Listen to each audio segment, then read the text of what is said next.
if CPR is needed. Provide your patient with the vaccine information statement as required by law, and review any applicable screening questions with the patient. Ask the patient if he or she has any questions about the immunization. You are now ready to prepare your syringe and patient for injection. To prepare your syringe for injection, you will need to do the following. Remove the plastic cap from the vial. Swab the top of the vial with alcohol in one swift motion. Fill the syringe with air, equivalent to the volume of vaccine you need to withdraw. For example, if you need to inject half a milliliter of vaccine, pull back the plunger to the 0.5 milliliter mark. Insert the needle through the stopper in the top of the vial. Inject the air. Invert the syringe and vial and withdraw the required amount of vaccine. Remove any large air bubbles. Once you have the correct volume in the syringe, remove the needle and syringe from the vial. At this point, you may do one of two things. Recap the syringe for later use, or inject the vaccine directly into the patient. If you are not injecting the vaccine into the patient right away, you may recap the needle. At this point, it is okay to recap the needle since it has not entered a patient and is still sterile. Never recap a needle that has been inserted into a patient. Barakatah Hawashah. Now in Revelations 11, verse 2, it brings out how the children of Israel were going to captivity. And this is how it words it. It say, but the court which is without the temple leave out, and measure it not.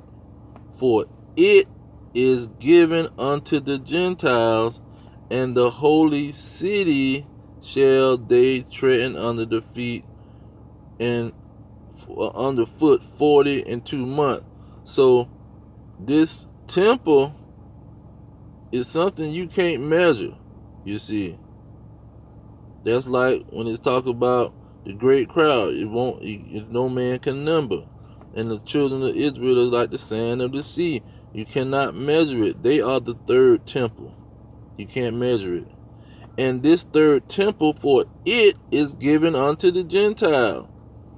You see, they're not Gentile. They are given unto the Gentile. Gentiles has nothing to do with this temple, this third temple that can't be measured because it's a people. And the next verse will let you know. The holy city. You see, Jerusalem and the Israelites was called the holy city.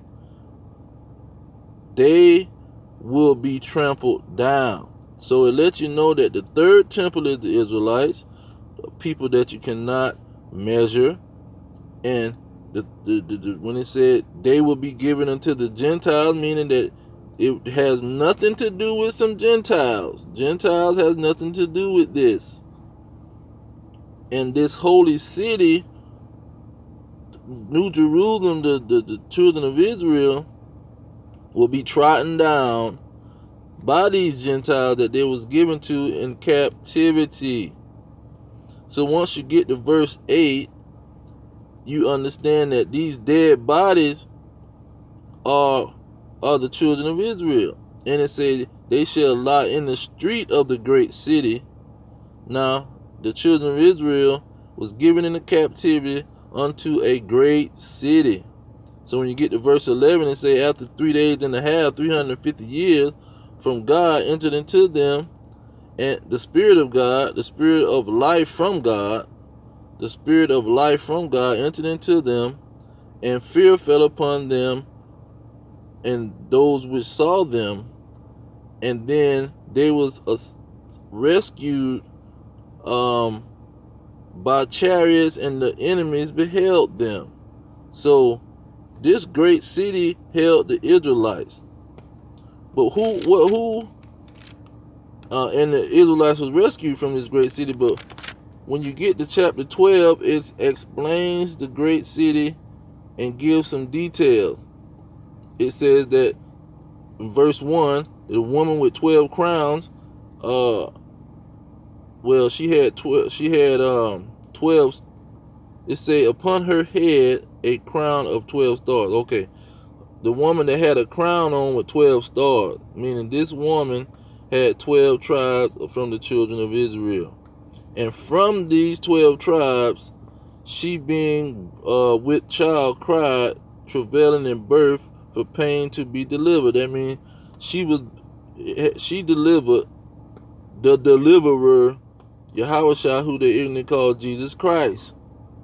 She was the 12 tribes, this woman, the holy city. And this holy city was in captivity to verse 3. And there appeared another one in heaven, and behold, a great red dragon, having 7 heads, 10 horns, 7 crowns upon his head. So it lets you know the Gentiles was being ruled over by a great red dragon. The great red dragon was ruling the earth and controlling the Gentiles, and they had the Israelites in the captivity. So when you get to verse 9, it says this great dragon was the old serpent, the devil, and Satan.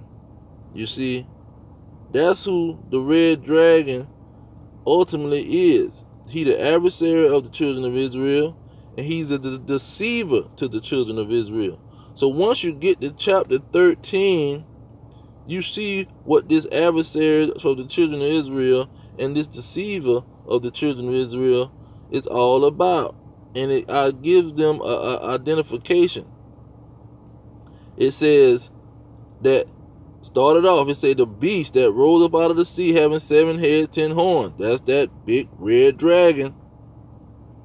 And so it says that in verse 4 of chapter 13, and they worshiped the dragon which gave power unto the beast, and they worshiped the beast, saying, who is like the beast, who is able to war with the beast. So now this beast, red dragon, is the most powerfulest warrior on the earth. He has the greatest army on earth. That's the first qualification. Okay, then when you get down to verse 7, it says, it was given unto him to make war with the saints and to overcome them.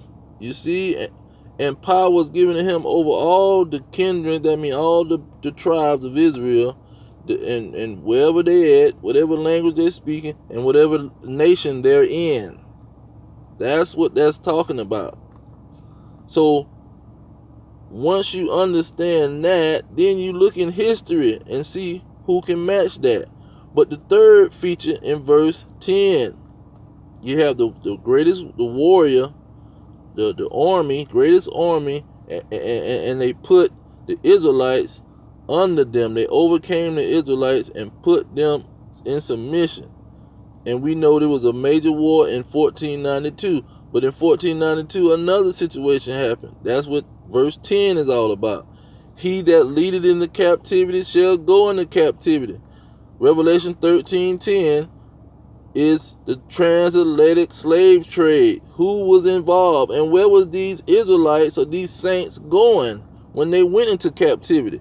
They was coming to the United States of America, and the 10 kings was getting some of these too, because the 10 kings is controlled by this right here, what we finna bring out in verse 11. So you got the children of Israel in captivity under the Gentiles, coming out of chapter 11. Chapter 12 telling you is 2 major situations: the children of Israel and this red dragon with 10 kings. Then you got chapter 13 telling you that the 10 kings was going to put the children of Israel in submission the same way the other chapters did, in captivity. And verse 11 is letting you know the whole intricate detail about the situation. It says, and I have beheld another beast coming out of the earth, and he had 2 horns like a lamb, and he spake as a dragon. And he exercised all power of the first beast before him, and caused the earth to and caused the earth and them that dwell therein to worship the first beast. So this two horned lamb, this two horned beast, that was a dual kingdom. It spoke as a dragon, meaning it spoke with deception and it'll force you to do some things, and it forced everybody to worship all the 10 kings pretty much. So everybody was riding with this two-horned beast that spoke like a lamb and speak like a dragon. So when you look at verse 13, it's talking about this two-horned beast. This two-horned beast, because see, the horns was like a lamb, but the beast didn't look like no lamb. The beast had just two horns like a lamb. But when they say like a lamb, it is also insinuating that it act like it was a lamb, it was innocent. So they had two kingdoms that was acting like they was just so innocent, but they're speaking like a red dragon, deceiving the whole world, like chapter 12 verse 9 say. They deceived the whole world. And so they had power over the whole world too. But it was two kingdoms that ruled all the rest of the kingdom. The two kingdoms had power and the greatest military, and they called everybody else on the earth to have submission, be in submission to all the 10 kingdoms and every other king that's on the earth. And so this is America, man. Everybody is in agreement with the two-horned beast was America. And America calls everybody to worship all the beasts, the red dragon. So when you get to chapter 8:17, and you look at it, say, and the woman which thou sawest is the great city, which reigneth over the kings of the earth. So the woman, Babylon the Great, is also this two-horned beast that's reigning over the earth, reigning over all the other kings, breathing life into them, causing everybody to worship them and to be in submission to them. But the key thing to know about this dang on two-horned beast, Babylon the Great, America, and you can throw Britain in there, and these Illuminati rich people that live in Britain really can be in the controller of America and just setting up America as a military force, their military, to get more details into it.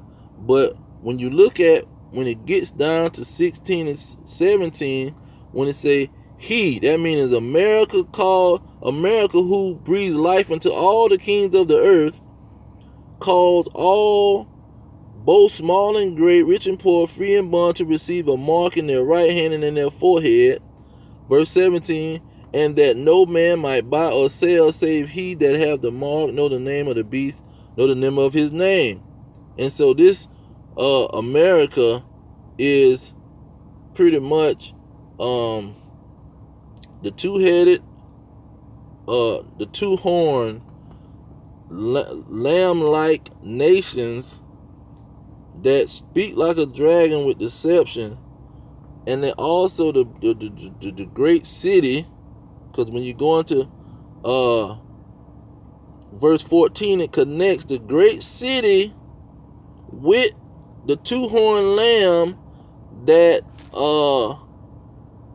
make people get the mark of the beast. Because in verse 9 of chapter 14 it say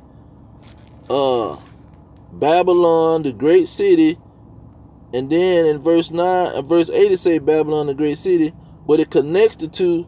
In verse 9 it said, the third angel followed them with a loud voice, if any man worship the beast in his image and receive his mark in his forehead or in his hand, the same shall drink the wine of the wrath of God, which is poured without measure into the cup of his indignation, and he shall be tormented with fire and brimstone in the presence of the holy angels and in the presence of the Lamb. So the Babylon, the great city, and the two-horned beast who spoke like a dragon that was in control, they the same operation. You see, and the red dragon is the same operation because he controlling the whole red dragon. The two-horned beast is controlling the whole red dragon, and the Babylon, the great city, is controlling the whole red dragon, the 10 kings of the earth that rule the earth.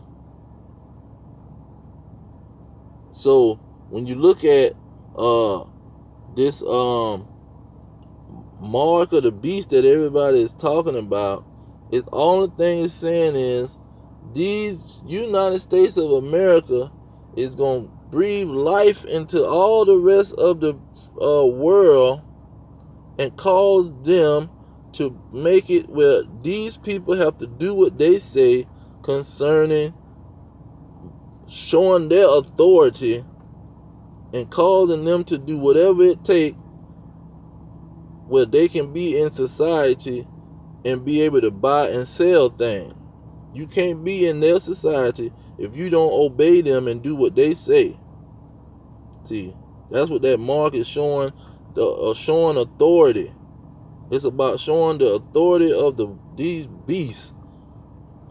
And if you don't follow the authority of these beasts and do what it takes to qualify to buy and sell, they are going to pretty much kill you, destroy you out of the nation. You won't be able to participate in their nation.